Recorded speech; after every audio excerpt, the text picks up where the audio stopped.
Welcome to CUT PGJNU platform. ठीक है, ये मेरा सबसे पहला वीडियो है। ठीक है, इंट्रोडक्शन वीडियो में अपन चर्चा करेंगे इस बार कि एग्ज़ाम आपका सर पर है, CUT PG 2024, और अपन को how to get admission in central university जैसे JNU है, PGU है, DU है। टॉप यही है तीन, और भी है। पौंडीचेरी यूनिवर्सिटी है, अच्छा है। बहुत सारी सेंट्रल यूनिवर्सिटी जैसे बठिंडा है, किशनगढ़ है। ठीक है, इनमें एडमिशन चाहिए ना, तो अपनी मंजिल तो ये है। और आपके एग्ज़ाम फॉर्म भी लास्ट डेट आपको पता है 24 जनवरी। एग्ज़ाम फॉर्म जल्दी ही समाप्त हो जाएंगे फिलअप होना, और आपके एग्ज़ाम की डेट भी अनाउंस हो चुकी है। बस आपका 11 मार्च से एग्ज़ाम चालू हो जाएंगे, 11 से 28 मार्च की शायद तक। ठीक है, तो अपन को ऐसा क्या करना है कि एग्ज़ाम इतना कम टाइम है और अपन को JNU BHU DU जैसी अच्छी यूनिवर्सिटीज़ में एडमिशन मिल जाए। तो अपने पास ज़्यादा टाइम तो है नहीं, अराउंड मैं मान के चल रहा हूँ कि भाई 45 डेज इतना ही टाइम है। जनवरी के मान लो आप 5 दिन गिन लो, क्योंकि 26 जन तो हाँ आ चुका है। इसके बाद ही तुम कुछ चालू करोगे, अगर किसी ने कुछ भी नहीं किया है अभी तक तो आगे बढ़े अपन। 45 डेज कैसे करना है अपन को, सबसे पहले मैं ये मेरा वीडियो होगा मेनली इस कोर्स पर जो JNU में चलता है। ठीक है, क्योंकि मैं खुद इस कोर्स में एनरोल हूँ, MSc प्रोग्राम में। तो मेरे को पता है कि इस कोर्स के लिए कैसे पढ़ना है। मैंने खुद ने भी ये क्लिक किया था। मैंने CUT के थ्रू ही मेरा यहाँ पर एडमिशन हुआ था। CUT जो सबसे पहले इम्प्लीमेंट हुआ था, CUT 2022 वाला, उससे। और ये JNU के सेंटर का नाम है जिसमें ये कोर्स होता है, स्कूल ऑफ एनवायरमेंटल साइंस। अगर आपको भी इस सेंटर में एडमिशन लेना है तो लास्ट के डेज में क्या क्या करना चाहिए जिससे आपको ये यहाँ एडमिशन मिल जाए। सिंपल सी बात तो ये है। ठीक है, ज़्यादा माथापच्ची करने की ज़रूरत है नहीं, एकदम पॉइंट टू पॉइंट बात करते हैं अपन। जैसे ये आपके एनवायरमेंटल साइंस का मेन एनालिटिक्स। ठीक है, आपका पेपर पैटर्न कैसा है। अब की बार ये भी पता है आपको कि भाई CUT में पार्ट बी ही आएगा, आपका पार्ट ए को रिमूव कर दिया है। ठीक है, पार्ट ए खत्म, पार्ट बी है जो आएगा, जिसमें आपके होंगे 75 क्वेश्चन, जो आपके ओनली फॉर सब्जेक्ट डोमेन के होंगे। अब सब्जेक्ट डोमेन में आपने सिलेबस उठा के देखा होगा, तो सिलेबस तो देखा ही होगा ना। इस कोर्स की तैयारी कर रहे हो, सबसे पहले आपको यही पता होना चाहिए कि सिलेबस क्या है। एक मैं पहले ये बात बता देता हूँ कि ये कोर्स ऐसा है एनवायरमेंटल साइंस जिसमें मतलब हर स्ट्रीम का बच्चा आता है। जैसे बायो स्ट्रीम, ठीक है, जिसका BSc बायोलॉजी बैकग्राउंड से, जी, मैथ स्ट्रीम का भी आता है। ठीक है, और एग्रीकल्चर स्ट्रीम का भी आता है। मतलब आपके साइंस बैकग्राउंड होना चाहिए, इंजीनियरिंग बैकग्राउंड के बच्चे आते हैं, ये करते हैं कोर्स। अच्छा कोर्स है, मल्टी डिसिप्लिनरी कोर्स है। तो इन तीनों स्ट्रीम के बच्चे आते हैं। जबकि आप सिलेबस देखोगे, ज़्यादातर वो बायोलॉजी वालों को ज़्यादा फेवर करता है, बिकॉज एनवायरमेंटल साइंस एक स्ट्रीम ही बायोलॉजी का ही है। ठीक है, तो इन बाकी वाली स्ट्रीम्स के सामने तो एक चैलेंज हो गया कि अपन को कैसे पढ़ना चाहिए। बायोलॉजी वाली यूनिट्स हैं, क्यों अर्थ साइंस, केमिकल साइंस और एनवायरमेंटल साइंस हो जाता है, वो सबके लिए कॉमन है। ठीक है, वो कर लेते हैं बच्चे। बट 3-4 यूनिट्स ऐसी है जो प्रॉपर बायोलॉजी स्ट्रीम के लिए बहुत ज़्यादा, मतलब पूरा बायोलॉजी का ही सिलेबस है उसमें। तो आपको वो भी बताऊंगा कैसे पढ़ना है। दिन आपके पास ये है, तो सबसे पहले तो अपन बात करते हैं कि अपन को करना क्या चाहिए इतनी कम टाइम में। देखो, बुक की तरफ तो जाना बेकार है, सच बताओ ना। तो इतने कम टाइम में आप ना तो कोई बुक कर सकते हो, ना आपसे होगी। ठीक है, और ना करनी चाहिए, क्योंकि कोई वर्थ इट नहीं है, सीधी बात तो ये है। ठीक है? इसलिए आपको मतलब इन दिनों आपको जाना चाहिए पहले, सबसे पहले PYQ पर। PYQ पर जाओगे तो आपको पता चलेगा कौन कौन से टॉपिक से क्वेश्चन आ रहे हैं। फिर वो टॉपिक्स हैं। PYQ अगर आप करके जाओगे ना पूरा प्रॉपर एनालिसिस के थ्रू, फिर भी मैं आपको बता दे रहा हूँ, आपको CU तो पक्का मिलेगी, ये गारंटी है मेरी। अगर तुम CUT के जैसे पिछले साल 2 पेपर हुए थे और एक 2022 वाला, ये 3 पेपर है। इन 3 पेपर में आप मान लो 25, मतलब काफ़ी क्वेश्चन है, आपके अच्छे खासे टॉपिक कवर हो जाएंगे। 3 पेपर को भी ढंग से कर लिया ना आपने एनालिसिस करके, तो आपका एडमिशन डैम श्योर हो जाएगा आराम से, कोई ना कोई अच्छी सी सेंट्रल यूनिवर्सिटी में हो जाएगा। इतना कोई टफ नहीं है। सबसे पहले PYQ, फिर उन्हीं PYQ को करके आप उन्हीं का बारी बारी रिवीजन करो। फिर आपको पता चल जाएगा कौन कौन से टॉपिक से क्वेश्चन आ रहे हैं, तो उन्हीं टॉपिक्स के वापस MCQ लगाओ, कहीं और से कहीं टेस्ट सीरीज ले लो, कहीं और से जितना हो सके, मतलब इन्हीं टॉपिक्स को बारी बारी पढ़ने की कोशिश करो।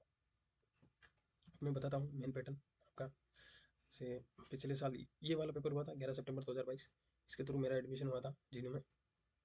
और ये जो अपने पिछले साल 2 पेपर हुए थे 2023 में, एक 9 जून को हुआ था, एक 24 जून को हुआ था। पिछले साल 2 पेपर हुए थे, 2 शिफ्ट में हुए थे, अलग अलग डेट्स पर। तो ये भी बहुत बड़ी बात है कि अपने पास 3 पेपर हो गए हैं CUET के। हाँ, इन दोनों पेपर का पैटर्न ऑलमोस्ट एक जैसा था, ऑलमोस्ट, ठीक है। मतलब जैसे कोई एक टॉपिक था, तो उस टॉपिक से 9 जून को क्वेश्चन पूछा है, तो उसी टॉपिक से 24 जून को क्वेश्चन पूछा है। टॉपिक सेम थे, क्वेश्चन चेंज हो रहे थे, बट टॉपिक सेम थे। तो टॉपिक का रिपीटेशन बहुत ज़्यादा। तो अपन सबसे पहले बात करते हैं। सबसे पहली यूनिट्स है अपने अर्थ साइंस।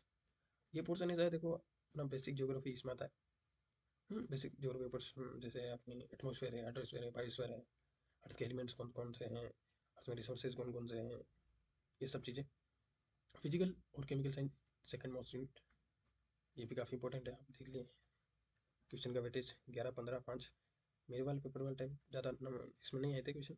इसमें 2022 वाले पेपर में 28 क्वेश्चन। ये वाली थर्ड यूनिट है जो इकोलॉजी और एनवायरनमेंट जो पेपर है, यही यूनिट डोमिनेट कर रही थी उस टाइम। पिछले साल इसका अच्छा खासा वेटेज था, ये भी नहीं, ये कम है, 12-13 क्वेश्चन एवरेज आप मान के चलो, ठीक है। फिर फोर्थ यूनिट है आपका प्लांट और एनिमल सिस्टमेटिक्स। ये आपका बायोलॉजी यहाँ से चालू हो जाता है। नंबर 4, 5, 6 और 7, ये चारों यूनिट ऐसी हैं जो बायोलॉजी वालों को फेवर करती है। सच बताऊँ तो ये कर सकते हैं। अगर आपको भी एडमिशन तो चाहिए ना, हर बैकग्राउंड का बच्चा एडमिशन लेना चाहता है सेंटर में, तो फिर आपको कमांड करना पड़ेगा। बाकी यूनिट्स पर तो करना ही है। और जैसे नॉन बायो बैकग्राउंड का बच्चा है, तो इन 4 यूनिट्स पर मतलब बेसिक्स तो कवर होने चाहिए। ज़्यादा एडवांस अगर क्वेश्चन पूछे भी जाते हैं, ज़्यादा एडवांस क्वेश्चन आते भी नहीं है टॉपिक बहुत सारे जो आपने कभी नाम भी नहीं सुने होंगे, लेकिन हो जाएगा, ज़्यादा टफ नहीं है। धीरे धीरे अपन करेंगे तो हो जाएगा। Earth science, physical science, ecology and environment. अब ये तीनों यूनिट्स ऐसी है जो मोस्ट ऑफ द क्वेश्चंस इसी यूनिट से आते हैं तीनों से, जो कोई भी स्ट्रीम का बच्चा हो उसको करनी तो पड़ेगी। और अगर माने अपन, और ये 4 बायोलॉजी के वाले मेरे, अगर एग्रीकल्चर और मैथ्स बैकग्राउंड का बच्चा अगर यहाँ पर करे कोशिश, तो अपने आप हो जाएगा। देखो इसमें लगभग आपका 35 क्वेश्चन के ऊपर आपका लगभग कमांड बन जाएगा। समझो 35 निकाल लो। और ये बाकी वाली यूनिट्स, ये 5 यूनिट्स, जिसमें आपका नेचुरल रिसोर्सेज और management, global environmental issues, environmental pollution, waste management और इंस्ट्रूमेंटेशन, ये वाली यूनिट ऐसी है। ये भी बायोलॉजी ओरिएंटेड ही है, लेकिन बहुत सारी यूनिट्स होती है जो केमिस्ट्री में पढ़ते हैं, मैथ बैकग्राउंड का बच्चा पढ़ता है, जैसे क्रोमेटोग्राफी है, रेडियोग्राफी है, स्पेक्ट्रोस्कोपी, माइक्रोस्कोपी। ये मोटा मोटा 5-6 यूनिट्स है मतलब इसके अंदर, ट्रांसपोर्टेशन के अंदर। वेस्ट मैनेजमेंट आपका solid waste management, municipal waste management, इसमें ज़्यादा बड़ा नहीं, इसमें वेटेज भी आप देख लो, एक एक क्वेश्चन है पिछले साल वाले पेपर में। इंस्ट्रूमेंटेशन में 3-3 क्वेश्चन। एनवायरमेंटल पोल्यूशन में इसमें आपका air, water, sound pollution, noise pollution, ये सारे एक्सपेक्ट कवर होंगे। पिछले साल अच्छा खासा है, 3 से 4 क्वेश्चन आ जाते हैं, छोटी यूनिट है, अच्छा आउटपुट देगी आपको। ग्लोबल एनवायरमेंटल इश्यू, इसके अंदर आपके देखें तो एक तो ओजोन डिप्लेशन और क्लाइमेट चेंज और सस्टेनेबल डेवलपमेंट, ये 3 टॉपिक है मोटा मोटा। अच्छा है, 4 क्वेश्चन आ जाते हैं, 3 टॉपिक से 4 क्वेश्चन आ रहे हैं तो अच्छी बात है। और ये वाली यूनिट है नेचुरल रिसोर्स मैनेजमेंट, इसमें को बताने कि भाई अपनी ऑल ओवर इंडिया उस स्टेट में कौन कौन से स्टेट में कौन कौन से रिसोर्सेज हैं, का अपन मैनेजमेंट कैसे कर सकते हैं। जैसे कोल है, न्यूक्लियर पावर है, wind energy, solar energy, hydro energy, से देख के तो आपको मोटा मोटा समझ में आ चुका है। फिर सबसे गेम चेंजर यूनिट सच बताऊँ तो ये है 15, 17 और 5 क्वेश्चन ना। पिछले साल वाले पेपर में इस यूनिट का वेटेज बहुत अच्छा था, बहुत ही अच्छा था। इसमें आपके मेजोरिटी ऑफ द बायोलॉजी का पोर्शन इस यूनिट में आ जाता है, जिसमें आपका ऐसा समझ लो कि ये यूनिट ऐसी है, इसमें आपका एक तो बॉटनी का पोर्शन भी आता है छोटा छोटा, और आता है जूलॉजी का, ठीक है। ऐसा नहीं है BSc लेवल का पूछेंगे, 11th 12th लेवल का ही पूछेंगे आपका बायोलॉजी का पोर्शन, जूलॉजी बॉटनी का। और इससे आपका ये यूनिट हो जाएगा। ओरिजिन ऑफ लाइफ इसमें इवोल्यूशन का पोर्शन होगा और जेनेटिक मटेरियल में आपके जेनेटिक्स में जो भी डीएनए है, आरएनए है, ट्रांसलेशन है, ट्रांसक्रिप्शन है, क्रोमोसोम्स है, इसके बारे में। क्योंकि माइक्रोबायोलॉजी बायोटेक्नोलॉजी आपको कल्चर कैसे करते हैं, बायोटेक्नोलॉजी की बहुत सारी ये जो टेक्नोलॉजीज होती है, जैसे रिकॉम्बिनेंट बायोटेक्नोलॉजी है, डीएनए, पीसीआर है, और भी बहुत सारी चीज़ें अपन पढ़ेंगे। माइक्रोबायोलॉजी में आपको पढ़ना है flora and fauna of microbes, microbes के बारे में पढ़ना है आपको। माइक्रोबायोलॉजी में जैसे आपका वायरस, वायरस का पोर्शन है, बैक्टीरिया पोर्शन है, इनका जो मेन स्ट्रक्चर फॉर्मेशन है कैसे है, और क्लासिफिकेशन कैसे हैं, जिनसे होने वाली डिजीजेस, ये भी बहुत इंपॉर्टेंट है। पूछे हैं क्वेश्चन, काफ़ी पूछे हैं, देख सकते हो। अच्छा खासा वेटेज है इसका, 4 सुना जाता है 4। मोटा मोटा आपको ध्यान रखना है कि ये स्टार्टिंग की 4 यूनिट्स है। अर्थ साइंस, फिजिकल और केमिकल साइंस, इकोलॉजी और एनवायरमेंट, और प्लांट एंड एनिमल सिस्टमेटिक्स है। ये तो यूनिट्स है जिनसे आप मतलब आपको एफर्ट डालने हैं, और इसका भरपूर आपको मिलेगा आउटपुट आराम से ना, अच्छे खासे क्वेश्चन देखने को मिलेंगे आपको। जबकि नीचे वाली यूनिट्स ऐसी है छोटी छोटी, बट ये छोटी छोटी यूनिट्स ही आपका स्कोर 35 से आगे ले जाएगी। 35 क्वेश्चन तो इनमें से आ गए समझ लो आप, 3 यूनिट से, ठीक है। 50 क्वेश्चन मान लो आप, 50 क्वेश्चन, 50 क्वेश्चन आपके 4 यूनिट से आ गए, बाकी के आपको 25 क्वेश्चन है। ये जो फर्क आएगा ना, आपको 50 से आपको 25 क्वेश्चन तक अपना स्कोर इंप्रूव करना है, तो आपको ये छोटी छोटी यूनिट्स भी करनी पड़ेगी, करना ही पड़ेगा, क्योंकि टाइम इतना कम है। और पीओ के थ्रू अपन पढ़ेंगे धीरे धीरे आराम से, कोई लोड लेने वाली बात नहीं। 75 क्वेश्चन आते हैं। और आपको ये भी बता देता हूँ कि पीओ की रिवीजन ये तो आपको पता ही है। अब अपन क्या करेंगे इस चैनल पर, ठीक है, ये चैनल आप जानते ही हो, यहाँ स्विफ्ट के लिए, स्विफ्ट पीजीएल, सब्सक्राइब करना, लाइक करना, शेयर करना, जितना हो सके बताओ अपने दोस्तों को जो भी जेन्यू आना चाहते हैं, ठीक है।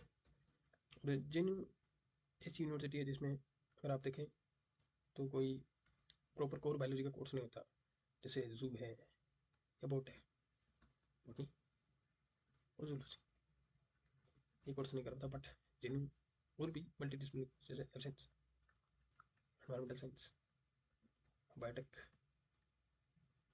ठीक है, और मोलिकुलर मेडिसिन, ये 4 कोर्स करवाता है। मैं आपको इसको तो मैं आपको इस कोर्स के बारे में बताऊंगा, एनवायरमेंटल साइंस। अपन क्या करेंगे इस चैनल पर, मैं पीवाई क्यू सोल्व करूँगा आपके जो पीछे तीनों पेपर हुए, 2022 वाला पेपर और 2023 के 2 पेपर, तो ये 3 पेपर ये हो गए, इनका अपन फुल एक्सप्लेनेशन के साथ पढ़ेंगे, तो अपने पास अच्छा खासा सिलेबस कवर हो जाएगा, जो मेरे को लगता है आपके लिए मोस्ट हेल्पफुल इस टाइम पर। तो और आपके सेमेस्टर एग्ज़ाम भी है, तो उससे पहले आपका सीयूटी का एग्ज़ाम 11 मार्च, तारीख नोट कर लेना। तो आपको सीयूटी का भी पढ़ना है, सेमेस्टर का भी पढ़ना है, लोड तो है मान के चलो, लेकिन अच्छी यूनिवर्सिटी पाना है, जेन्यू में आना है या डी में आना है या बीच में आना है, क्योंकि ये कोर्स ऐसा है एनवायरमेंटल साइंस जो इन तीनों यूनिवर्सिटीज़ में है। तो आपको थोड़ा सा मेहनत करना पड़ेगा, लास्ट दिन में थोड़ा सा एफर्ट लगाओ, जो अच्छा होगा, ठीक है। Bye bye.